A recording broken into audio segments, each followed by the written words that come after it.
nga dun sa fiancé visa ba? Kaya nagtitiis ka din dalawa. Titiis yung babae lang na eh. Babae. Pagawa mo na. Ha?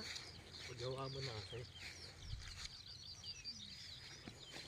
Hindi na makapunta ako dun kasi madali makapagpapunta ng mga nandito sa Europe dun eh. Saan yun? Island. Pounds doon. Kaya nga.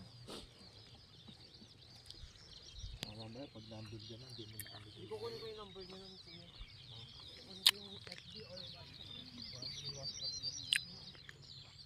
Ulan na ulan.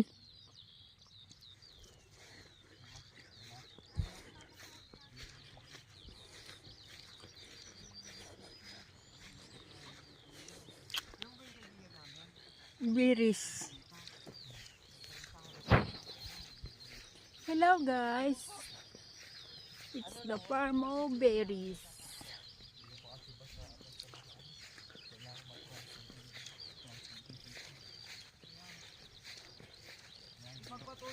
Hilaw pa. Ito.